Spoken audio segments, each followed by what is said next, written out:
Welcome back. We're going to talk about the Queen Elizabeth II Stakes. There are some notable absentees from this race. I think Australia would have won in this race. But do you? Yeah, I do. I do.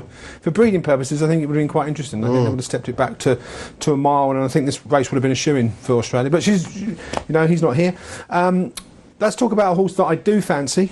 Night of Thunder, which is ahead of the market, even more so now the fact that Toronado is going to the Breeders' Cup. So where do we stand with Night of Thunder? I think love the ground. Yeah, I mean, the first thing I'm going to start with is a good old stat, which from the last 17 runnings of this race, 14 of the 17 winners have been in the top 3 in the market.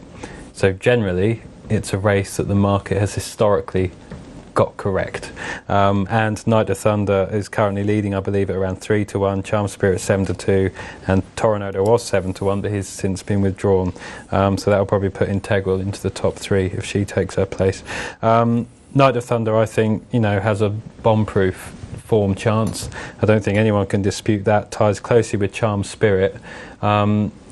I think you could toss a coin for the pair, really, and the thing that could decide it is the tactical nature of the race. Do you think Night of Thunder would have gone up in the last tries last time? I think you can always, those fast finishing close, when you look back and there's a bit of trouble, you can overplay that form. I mean, you thought the winner won a bit closely, I think. Yeah, I do. I on the collateral form, was it 2 or 3 No, it was just on that straight run, Peter. No, Night of Thunder in that race, I watched it, because when you mentioned earlier on about it, I thought I must watch that race back again. I thought Charmer Spirit won as cozy as you like, didn't think he'd gone through the gears. I appreciate that Night of Thunder is coming back and getting going, but if you watch the replay back, I mean, the jockey's hardly in motion, he's barely off the bridle, really, if you look at his hands, where Night of Thunder, I'd be very, very surprised if he overturns it, and at the prices I couldn't have him. The easy favourite for me would be the horse I just alluded to, Charm Spirit, who's been nothing but impressive. I know beaten by, of course, Night of Thunder in the Guineas, but since then over in France, went and beat the likes of Shifting Power the time before, and it was all kind of cosy. It was all winning in the same manner,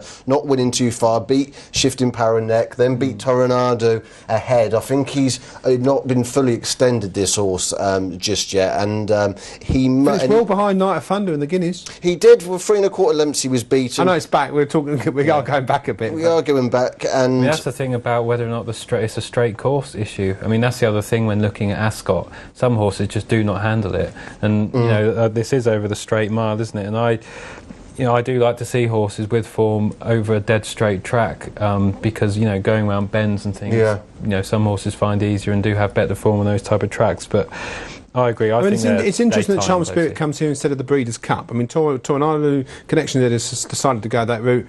It's quite obvious, actually, that one of them would have been taken out because Richard Hughes does ride Night of Thunder, and Ryan Moore is going to, no doubt, ride Integral. Do we think Integral will run on this?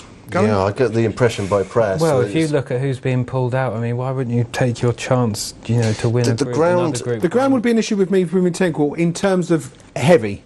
Okay, we are saying we are broadcasting this on a Tuesday evening, and no doubt the Ascot groundsman is praying that there's not much more rain. But I would, question Integral on heavy ground. I mean, there was big question marks, wasn't there, when Integral won on the soft ground? Michael Stouty raised the line. They weren't sure whether she was going to handle the ground that day. It was on soft ground, and she did. That still slightly concerns me. And for a filly, had run in a Group 1 last time, 14 days is 2 weeks enough. They can, no Group 1 without leaving their mark, and I just wonder. But she's by Dalikani, who done well on the soft. So, I mean, if you look at their marks, Stouty doesn't tilt at windmills with these type of races, and I think if she's there, they think she's got a chance. And like I said, it's the tactical nature. I can see no clear front runners. I mean, I did have Custom cut down, but I think he's since been withdrawn. I thought perhaps Night of Thunder, but given the tactics that they gave against Kingman, but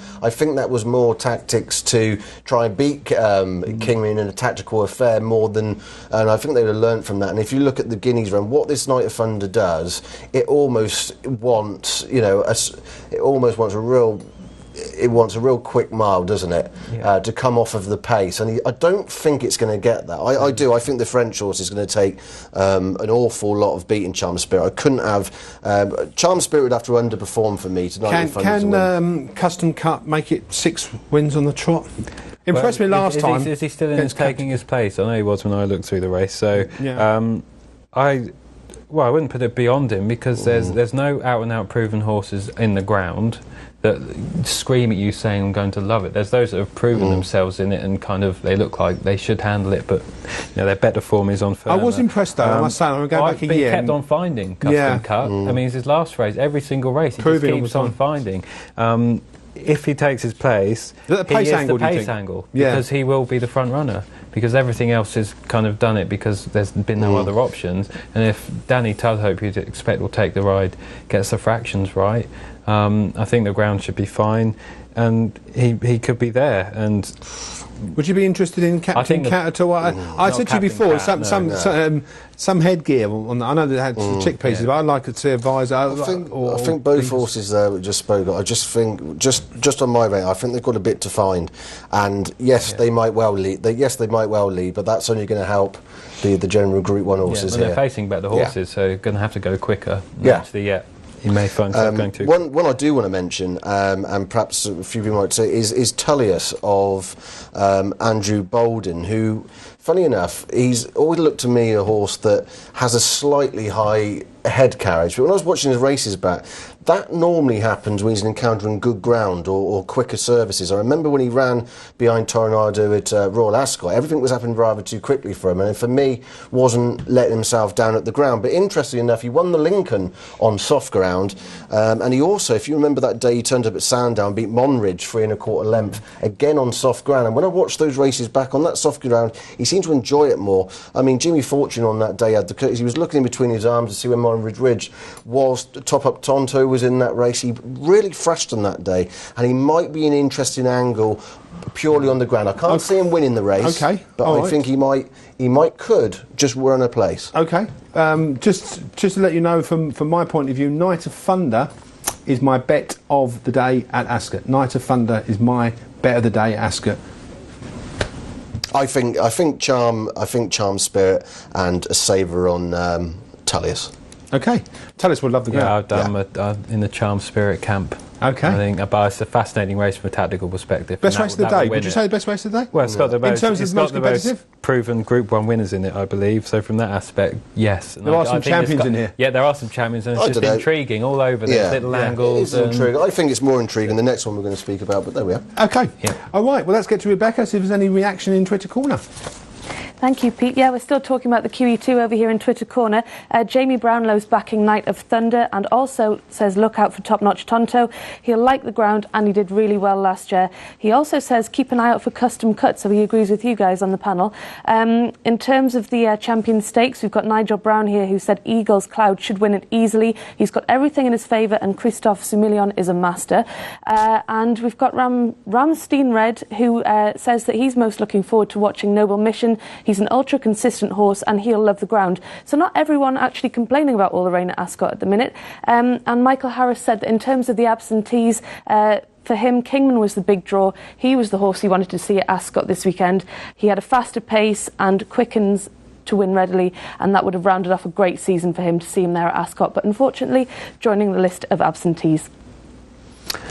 Absolutely. I mean, it's worth noting that Kins Barnes finished third last year and Top Notch Tonto finished second. But it's not, like a couple of years ago we had Frankel, didn't we, running on Champions Day.